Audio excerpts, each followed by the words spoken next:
नमस्कार, मैं मिहिर स्वागत करता हूँ आपका बिहारी करेजा पे। आज आपके साथ फिर से जुड़ा हूँ इतिहास से एक ऐसी कहानी लेकर जिसका सीधा संबंध महात्मा गांधी से है। बापू यानी कि मोहनदास करमचंद गांधी भारत और विश्व के लिए एक बेहद चर्चित नाम है। यह नाम अफ्रीका और अहम तौर पर भारत के आज़ादी के संदर्भ में चर्चित हुआ।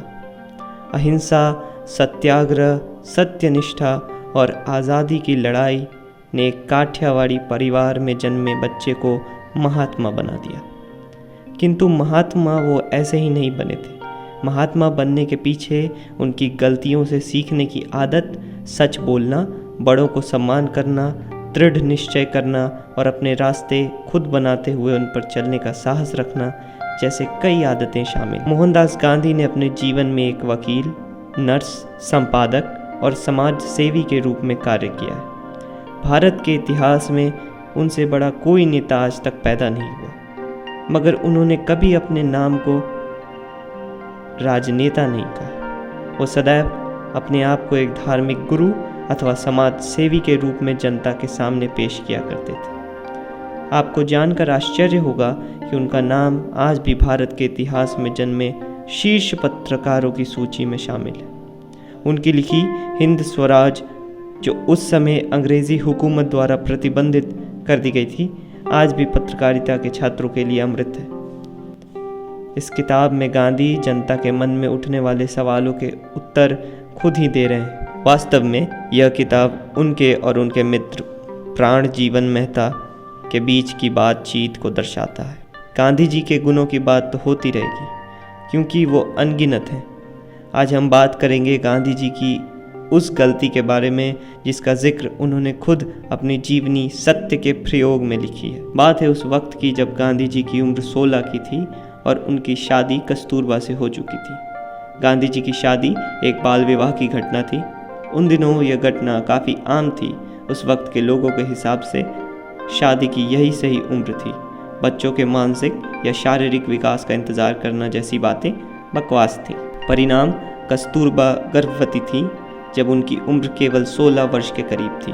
करमचंद गांधी, जो उस वक्त लगभग 63 वर्ष के हो चले थे, अपनी बीमारी से काफ़ी परेशान रहा करते थे। वे फिस्टुला नामक बीमारी के मरीज थे। इस बीमारी में मांस बढ़ने की समस्या होती है। स्थिति ऐसी थी कि वे क्षयाग्रस्त रहने लगे थे। तब 16 वर्षीय गांधी जी ही अपने पिता की सेवा किया करते थे।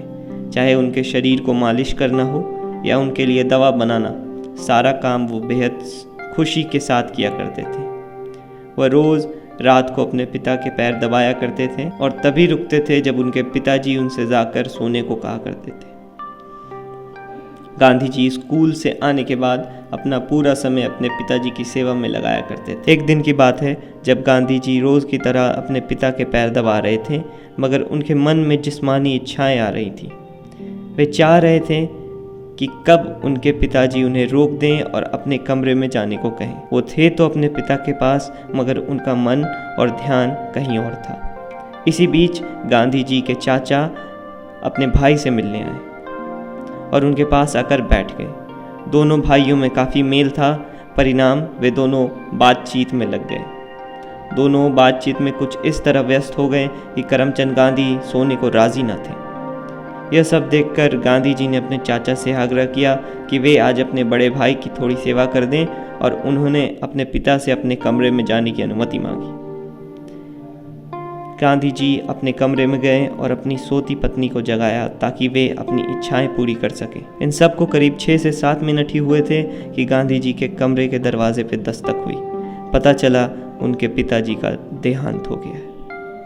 इतना सुनना था कि गांधी शर्म के मारे पानी पानी हो गए और पश्चाताप की अग्नि में जलने लगे। उन्हें बहुत दुख था कि अपने पिता की अंतिम घड़ी में उन्होंने उनका साथ छोड़ दिया। इसके कुछ समय बाद कस्तूरबा की कोख से जो बालक पैदा हुआ, वो भी केवल 4 दिनों में धरती छोड़ चला गया। ये 2 कारण थे महात्मा के शर्म की।